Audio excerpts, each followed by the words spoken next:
Assalamualaikum warahmatullahi wabarakatuh. Perkenalkan, nama saya Pinas Diasta dengan NPM 21200111156 dari kelas A MSDMA dengan kode kelas V41, mahasiswa Politeknik ST Irawan Jakarta, akan menampilkan video sebagai tugas ujian akhir semester dari mata kuliah Statistika Terapan dengan dosen pengampu yaitu Ibu Dian Indiani. Pembahasan yang akan ada dalam video ini yang pertama terkait dengan kuesioner penelitian yang telah saya buat dan telah langkah pertama yang akan dilakukan terkait dengan kuesioner penelitian yang telah saya buat. Kuesioner ini berjudul tentang pengaruh motivasi berprestasi dan kemandirian belajar terhadap hasil belajar mahasiswa MSDMA 2021 kelas A, di mana motivasi berprestasi dan kemandirian belajar merupakan variabel X atau variabel independen dan hasil belajar merupakan variabel Y atau variabel dependen.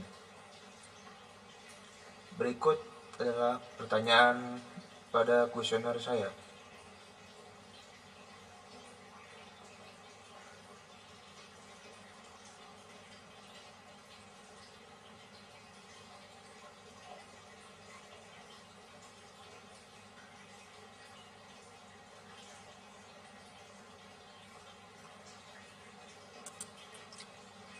Saya telah menyebarkan kuesioner ini dan telah mendapat responden sebanyak 30 responden. Berikut data yang telah saya pindahkan ke Excel.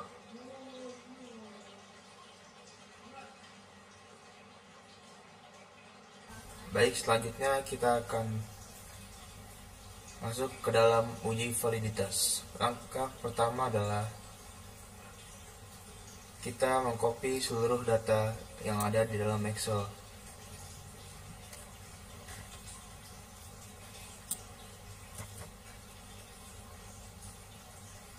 Lalu kita pindahkan ke dalam SPSS.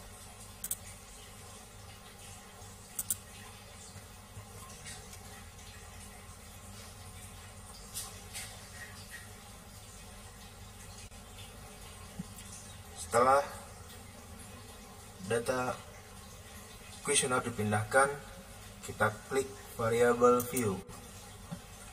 Lalu kita rubah yang pertama name, diganti menjadi X1, X2, X3, X4, X5, Y1, Y2, Y3, Y4, Y5. Selanjutnya pada desimal kita isi 0 saja.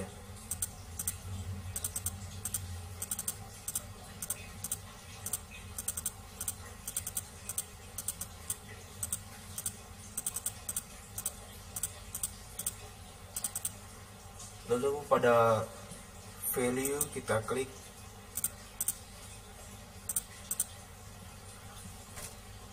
satu, diberi label sangat tidak setuju.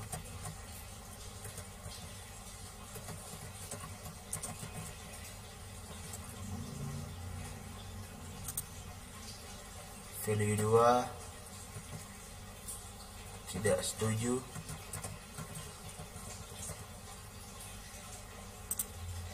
Value 3 ragu-ragu.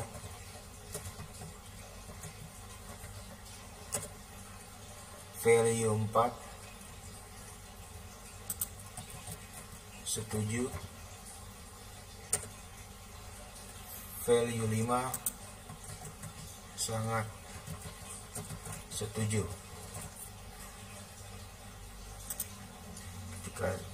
sudah, kita klik OK. Lalu kita copy.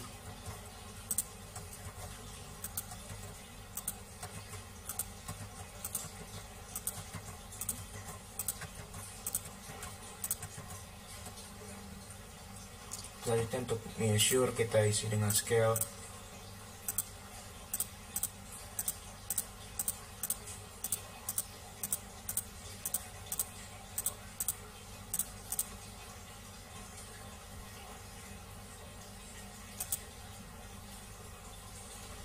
Langkah selanjutnya adalah kita mencari total X dan Y. Yang pertama kita klik transform komputer variabel.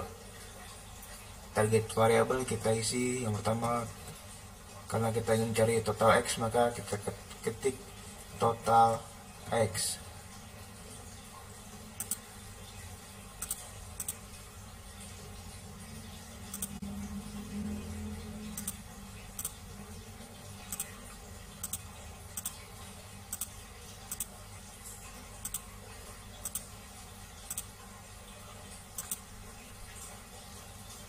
Lalu ketika sudah OK,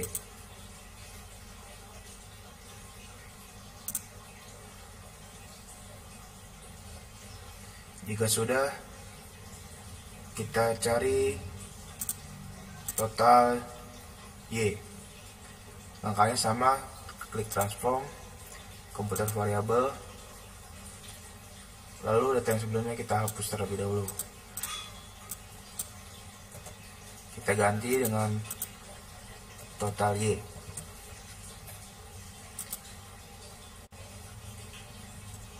Y2 tambah Y3 tambah Y4 tambah Y5.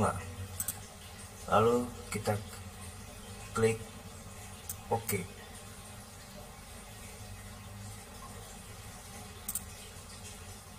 Setelah itu kita rubah lagi.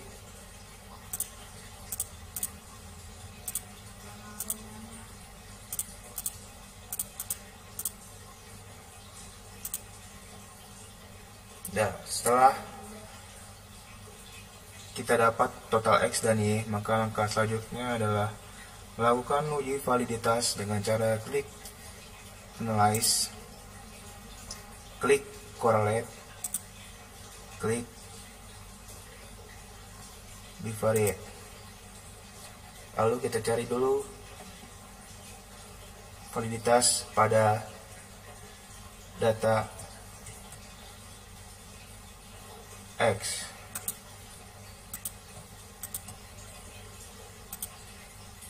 Jangan lupa masukkan total X juga. Lalu klik OK.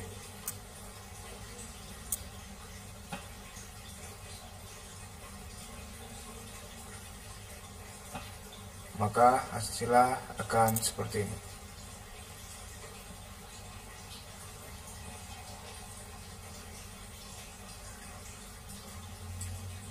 Dari data di atas, seluruh item instrumen penelitian variabel X adalah valid.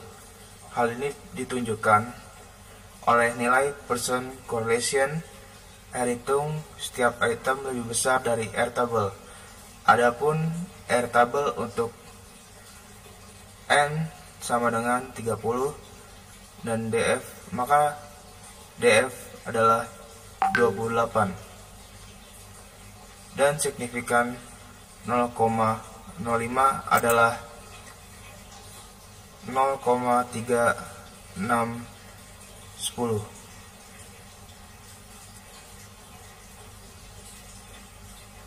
Selain itu, item-item yang valid tersebut juga dapat diketahui dari nilai sig to tailed yang lebih kecil dari 0,05.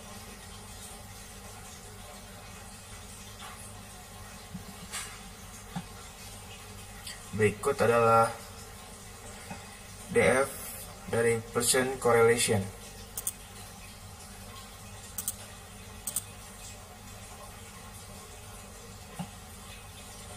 Karena jumlah responden berjumlah 30, maka DF-nya adalah 28. Maka airtable adalah 0,3610.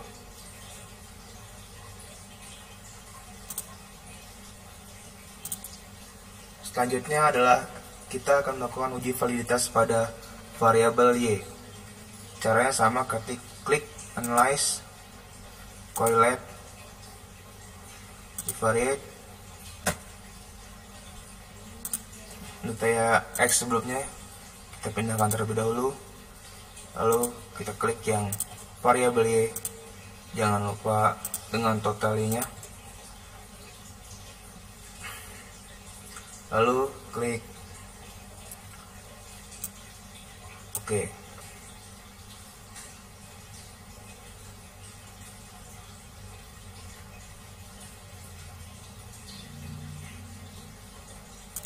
Maka akan didapat hasil seperti ini.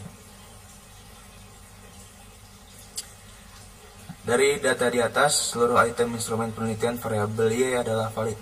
Hal ini ditunjukkan oleh nilai persen correlation atau R hitung setiap item lebih besar dari R table.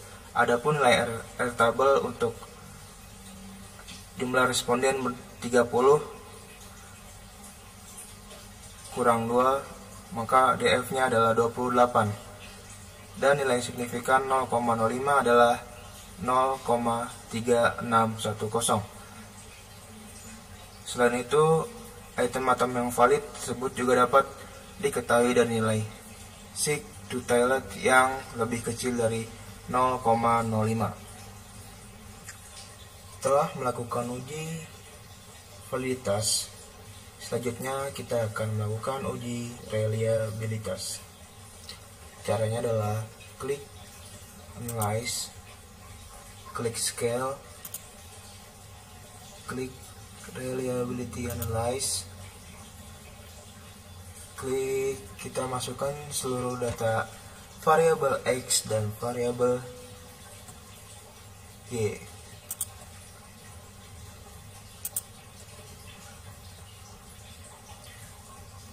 Untuk total X dan total variabel Y tidak dimasukkan. Lalu klik OK.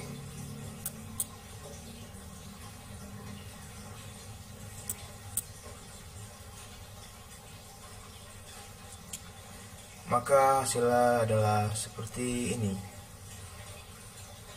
Berdasarkan uji reliabilitas, instrumen penelitian ini dikatakan reliable. Hal ini ditunjukkan oleh Crouch-Batch alpha yang lebih besar dari 0,7. Nilai Crouch-Batch alpha adalah sebagaimana ditunjukkan pada tabel reliability statistik adalah 0,903.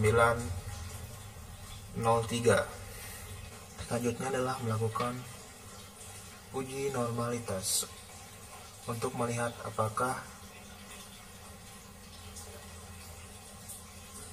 jawaban berdistribusi normal atau tidak. Caranya adalah pertama klik analyze, regression, klik linear, lalu total X dimasukkan ke independen dan total Y dimasukkan ke dalam dependent. Lalu kita klik save, klik standardized,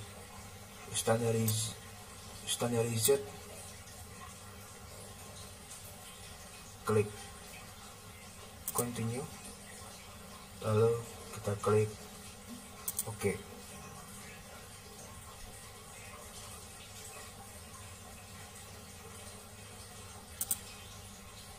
Setelah sudah, kita klik analyze, descriptive statistic, explore,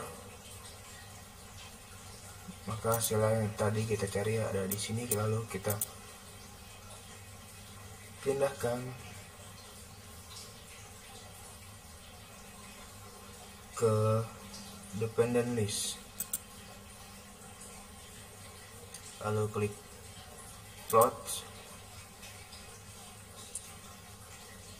klik normality plot,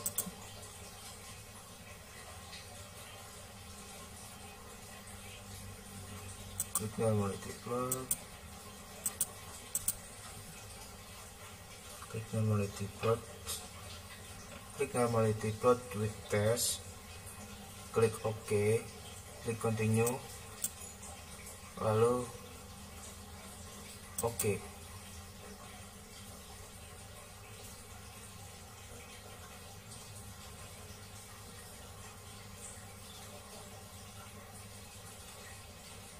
Maka akan dapat hasil seperti ini.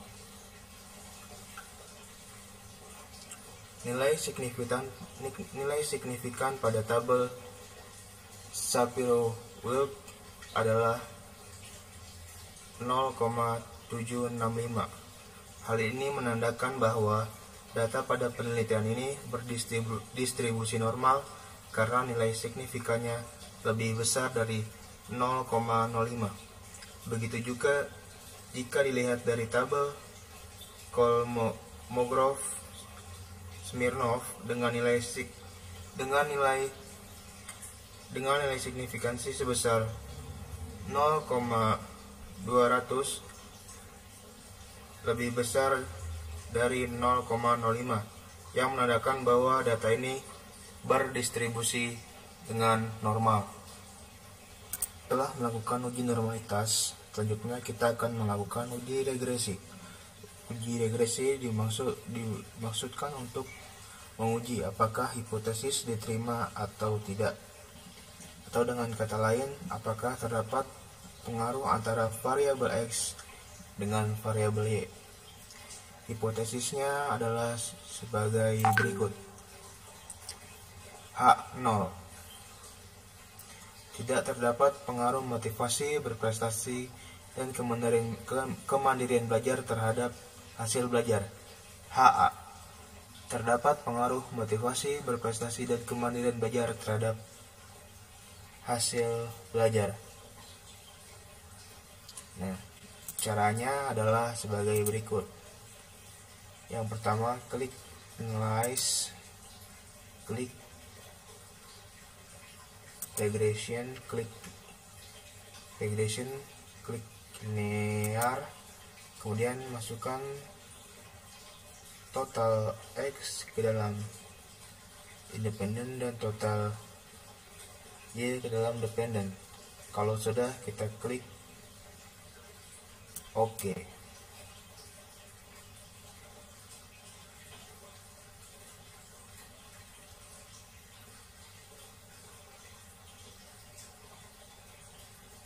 Maka akan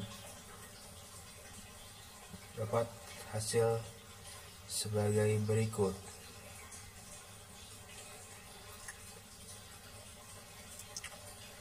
Nilai sig adalah 0,0000, yang berarti lebih kecil dari 0,05. Dengan demikian, maka H0 ditolak dan HA diterima. Lalu kita bisa melihat juga dari nilai T-tabel. Untuk nilai responden 30, maka DF-nya adalah 28. Dengan signifikansi 0,05, maka nilai T-tabel sebesar 2,04841.